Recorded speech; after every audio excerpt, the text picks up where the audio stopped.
Hello, Jason Tori kalau lawm le effect cho hey tuna hianin zing dar thum darlin trap to chung te chen khan dei chun lamua I thil kalau mu du chawa I voin chu na hian cha han song ka stress ben chu kha ma te pon ka promotion mu te po kon so ya khan vel khan responsibility se tam ni chu chon na vel ko ba pela ta han kam pi lo kala I in lo hey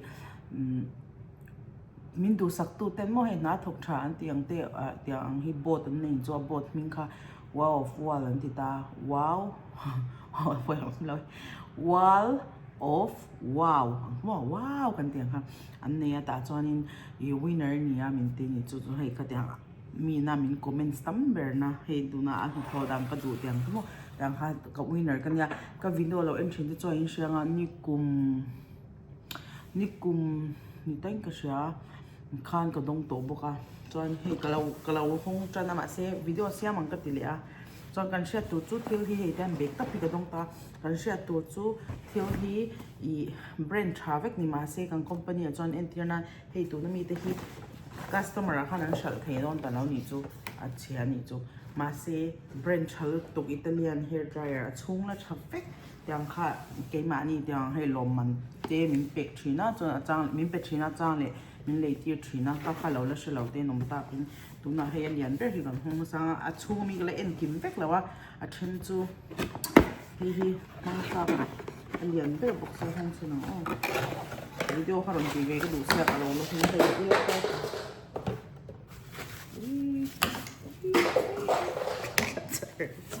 chung cái giống rồi thấu được rồi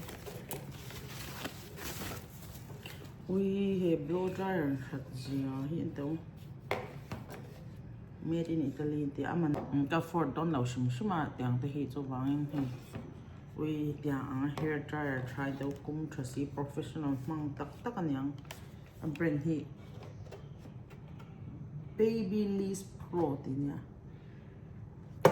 没有可没啊这你啊葱啊葱好快这嘛是个种外国了没有红不发个多木的个爱多那头嘞个爱多那多那现今家里的这多个地方嘛啊别什么不hi啊cool top你就会啊 brand hi啊我諗甜不了我Paco Rabanne对吧Pente on pe pa no hasta azip so always parcial ram so no Indian chat tap yan min pe tap ni cho winner come on oi and now hey customer chon tiang bom che tong kha an sal thei lon lo se ya me man lei du don lo ma se kha te ni hang lo lo oi ka ra hin ne lo di oi ka oh my god it's so pretty ba moi mi am pai ka hnunga om be wang nya le min hei boring a lo tul tuk palang ti ka lawa chap nang kan trong wel zo ni ha it's so pretty a moi top nim chin ang oh my god tu lo to nim chin ni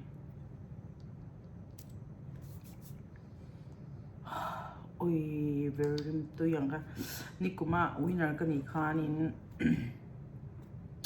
ini ka don ko Armani ni tain ka siya a green color come on so dong pum chu he mo a bom poi ka da to lawang to hung don a bom ho hi klemin thil keima ni ta na zor chon le to ang te kha ti han an da khom be thin ni chu he to wang klem han sticky do moi zia hi tro I'm so lucky hey ngi le ui thật ni heavy top no ka chau hen to to taro ka mi te oi ka ui inte bag chopping na to oh verb oh wow oh American thing nam no ka don no lo so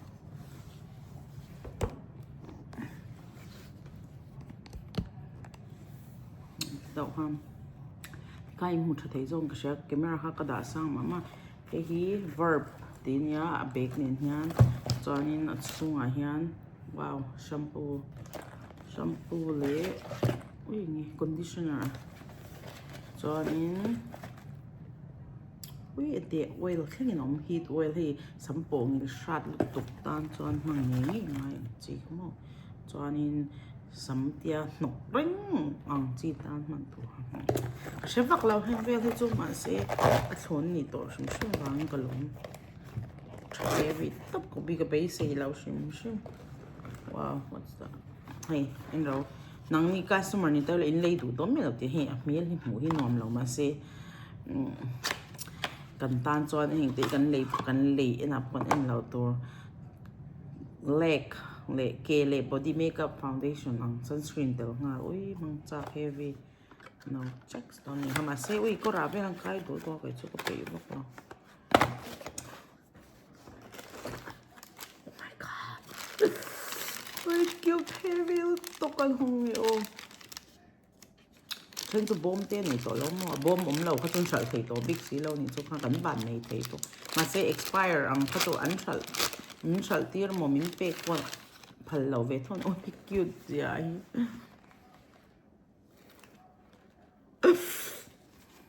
cái hông chim thì lộn rất ui oh my god em đâu khi anh là lướt tục ai có cột tiền tới hít lên lâu chế độ đó ha chú đâu một con lo chân chú nã tới con thuộc về tí nó không bơi con này đâu perfume ui rim tôi tục floral top hey part chế rim hinam I mean it's okay rim chia chú có thể chống làm mà sẽ yeah cả chỉ hana rim chia tuy lúc đó nó khăn rồi rim tuy này anh thấy big cute top coins big à ui Lalpa thiếu cute hi cái wire box à ui hipo tu na miệng thấu khoa này mà sẽ perfume thế rồi ui cute cut là đến đâu mal đâu ha alo tắc em ui cái chuyện này vậy nè cái tuổi tiền hít lại lâu tiền mà sẽ cái chú amma perfume chung chung ai men hemi anh ấy collection này hi cái chắc cái hi Angel Nova Mutler anh ấy anh ta uống cute gì à cute luôn hôn thấy lo ui tia tí chi nghe ui Lalpa đó spray thấy lâu chi nghe quá thank you Alta you're the best Alta ui ding vel cute luôn to ui very cute nha hi nail stamper for perfect French tip hi stamper hi chu ka hmang thiam don lo eng tia chi ni nakina share chen ngai don hi he ento a five vak lo hi ma se cheng tam tak man to kha khan pe dai chu min pe ti me la ke ma ha lo man ko tang wa ngan oi ti nge what do I do thế thì tôi nói ai bắn về tôi nghẹt mình cái nào cái gì chăng hay cho French tip thì đủ ta nó mang chín thì rong ngót mía thiêm reng này à share toàn nó comments toàn nhau ui cần ray don tụi con không biết nghe wow eyebrow thì nó set té oh wow MAC nghe hay chút kem cái mai cho tung mà sẽ quay lâu thốn lòng tao cái này tung vết tung ăn mình là mà sẽ concealer bom chum quay nó oh my god hey chọn đặc rinh lòng chum nghe city hin chừng ai em ui Charlotte ui cái đồ tục lum tục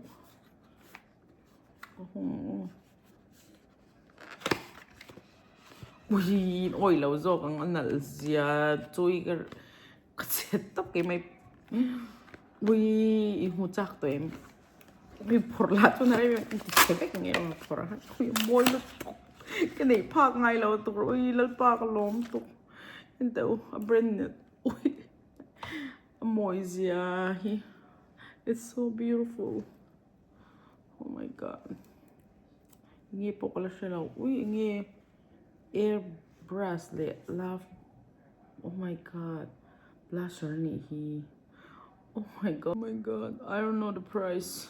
If I'm gonna buy it, it's gonna cost a lot. Look, you will not believe what I got. I'm so happy I didn't even think about it. It's so pretty. And this is like all the celebrities use it. Oh. Yeah, like it's so expensive. Look at that. How beautiful is that?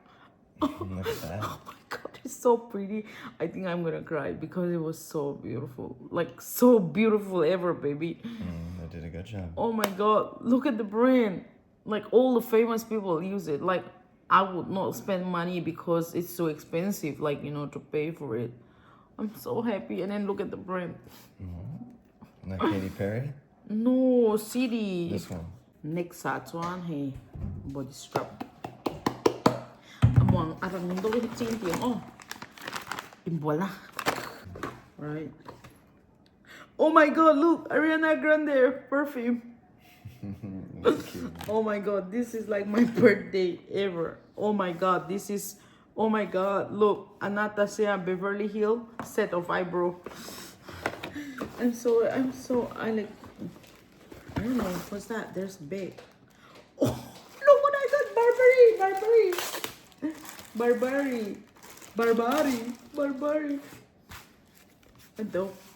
And the hey, Burberry.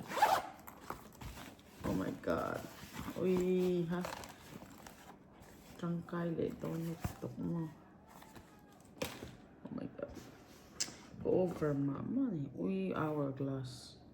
Hourglass te hit daw tok ni so. Uy, ha. Mascara mo katya concealer niyang yeah, I think it's a concealer. Look. Oh, this is crazy. I never seen. Oh wow.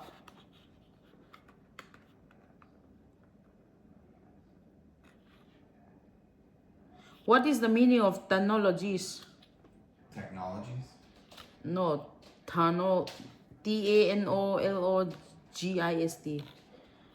Because this brass came it and I'm not sure what's that for. The moist, yeah. Tanologist. Maybe I can use on my blusher? I think it's tanning. So a tanologist is like a... Oh my god, they smell so good. Smell it. Right? It does. It smells like a perfume. Yeah, I don't know why. Perfume, now I may have to study more about it. Heavy. Oh my god, it feels like it's my birthday. Oh wow. Look, I saw the Good Girl lotion. So that's how he move better. Oh my god. Oh, eye color? Oh yeah, eye color. Some multi-year na. Uy, daw ay chat niyo top and daw koy nung po have to feel there chat on to. Uy, Lalpa ko nung tok eh mo here may siya ni pito. Oh wow, the ordinary hito in church nang chat up mo body lotion ni ko ba ngami la body lotion hi hey skincare ang dai chu ko mang be zo ni chu. Wow, he had wrong hitching burger in the to say don't to a video. Hey, yeah, lipstick ni. Hey, wrong to duk mama mase. Kamix me ang gaduk song ni. Brand po ko siya law. Brand Charlie. Uy, Ariana kadang umleni jo na hoy. Uy, som birthday no. Oh my god, what's this? Uy, more look hili. And the oh my god, Miss Dior. I can't believe this. Miss Dior is wait, how to open now? Uy, perfume mo pati lipstick nito.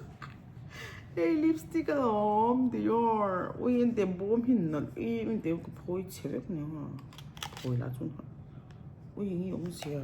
Uy, thun thầy to lâu có thể chia mi. Ui Lalpa, I think ni don't. I think I break it. Did I break it? Ui ha. Ui, anh tia tí chi nghe anh lụt thấy tổ bốc xí rồi. Ui, mà khăn tí phía anh nhỉ bốc xí rồi. Thế thì anh mi ổm à. Thì anh mô. Ô nì á thì anh nhỉ. Ui, phải đắng đài về. Tụi bói lúc tốt cái chả một cái tên đâu.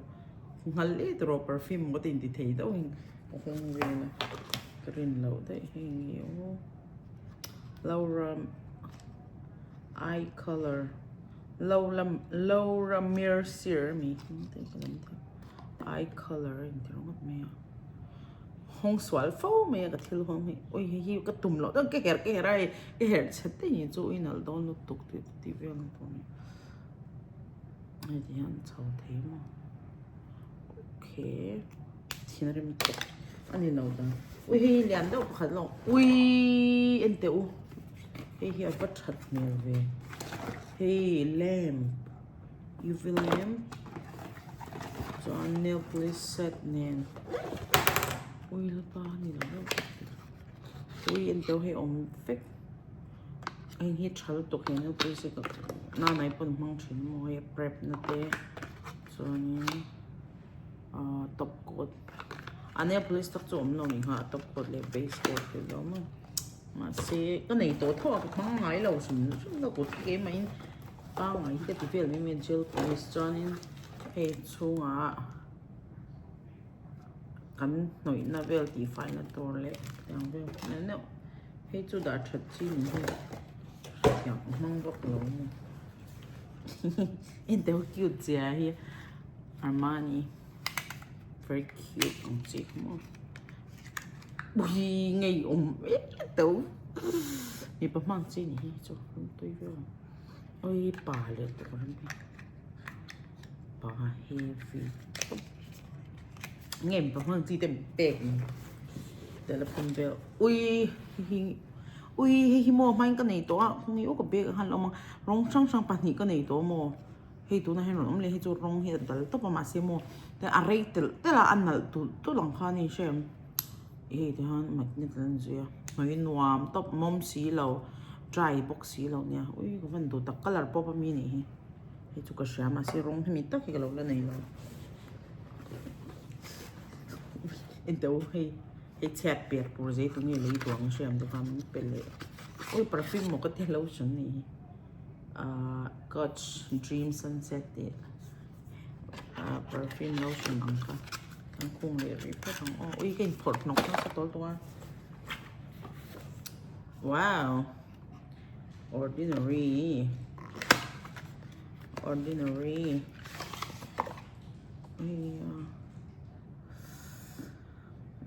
ultra pure vegan hyaluronic apply few drops to the face in the morning and evening cleansing gió mình tốn tiền hi syrup bằng đậu nghe sẽ làm diệt chén ngay của sao cũng mấy cái này to hi ông vũ đại hàng ngày liền đâu mò tấu về đâu chứ không mà sẽ ui hi cái ngày tóc tụ em đem mặc về tóc hay cái đủ tao đủ tuổi khi nón thôn thèm tóc hay tới hi cái mầm cái ngày lúc tụ mò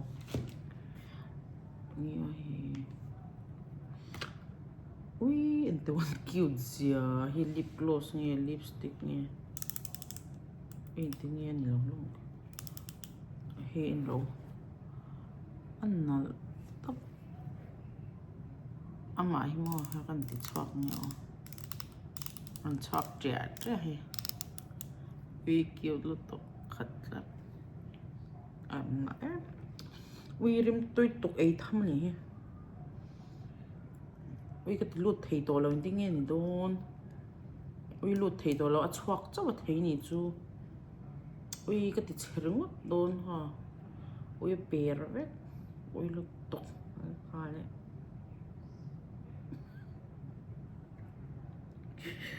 ui hẳn chết ui nuông lúc tóc here mà bring him on Juvia's place đi nè ui here ui muối mì tụt lâu tí lâu ni nghe made in Korea tới chú lên từ lấy họ là nghe ông sao oh my god muối mì tụt chú ni tụt rộng ngay mùi lâu tụt blusher đấy cái lâu nói như thế nào ui hi nghe makeup thôi nghe color pencil này tụi nó tỏ lip point rồi mấy thế đó arong nở khóc mày cái đồ nặng không tổn miệng lip liner tụi nhang nhiều con hay eyeliner rồi ui hi make cái này hiền nó hay make arong ấy nó cái mà lâu ấy tao tụi em mong ngay lâu tao nở gì hi rồi cho hi make thì hiền ha hi nở tục không hi mong ngay lâu mà xem lâu mềm ui bát ni riêng tao mình lo ông nhỉ số hay hay nghe stila tí nhá von atun zipper về midline na to niya think stay all day liquid eyeliner mo han so hay nghe dark spot serum dark spot cái này lâu tôi nghe dark spot này châu dark spot cái này lâu bé cái hít kêu gì hay khai dùng khai ní khi chỉ tôi cái ngã tôi tục cái buổi cho nên video thui đó nó tụi bye bye phơi tụi tan cho nên thêm mình rồi hem video đăng action bánh cái là lên ngamo edit na hen rate thấy lúc tụi thiếu đăng gồm hồ đôn cho mà sẽ hình càng khung phèn phốt đăng next video cái hồ đôn nha cái tụi na cái shoot lệ tour hem mình rồi hem cái shoot lệ ngã lâu rồi na chân chú import reng để hi bị lâu mà chú bel chú bye bye ui lo enjoy cái ring á ít thao tụi đây rồi tìm rồi về chuyện á mà sẽ còn sẽ về lúc giờ hi cần chắc về thao những chú mò cho nên bác cả dàn thuộc cái này vào hen dàn cho tới cái lâu ấy chuyện á thao tới all vía cho nên mà sẽ machine hi chú ít thao lúc tụ giờ lúc tụ in là rai lâu mi và rai har về in tiếng tới hi cần sim hi trả cái tia cần chung áp là thằng về thế với cái này mi tới hi đang rồi này in rồi top ang tới hi alo dong sun tu tan nom lo ve china mi te ta na poi soi tu kani em ti hi kan ni tin ma ha kan chat ve ngai ni chu chuan ke po kan nei mo nei lo mo ma mi te ta na luan chuan te ma som ma kan nei ang te kan lo ti ve te ke ma kher lo po nang ni pon ni se cheng tam ang om lo ma se ma som nei kan chat lo chang lo kal chin te hi ke ma po hen ka chen lo en chang sin thin de lo en rigu te hi chuan chat ka ring he tu te po ka be sei me lo he thil mo thì hiện mà số tấm tắc ở cái đông này chỗ mà như cái promotion thì họ cái deal po này mẹ lo thì hai mình làm bé cái lệ cái thiam lo cái ai lệ cái thiam tắc tắc tới po nó mang mà sẽ bát thiên hiện rồi rút chắc nó để thiêu thiam thấy nó để mình bé lệ đấy này chỗ khang dùng họ cái bé rồi đùa cho nên next video cái mình lệ ngã rồi bye bye tero bye bye tero hi chỗ sao bye bye cho nên cái rồi tỷ lệ phát tăng tu na next mi tu cho perfume ngon ngon đó namo rồi soi phải đó nè bye bye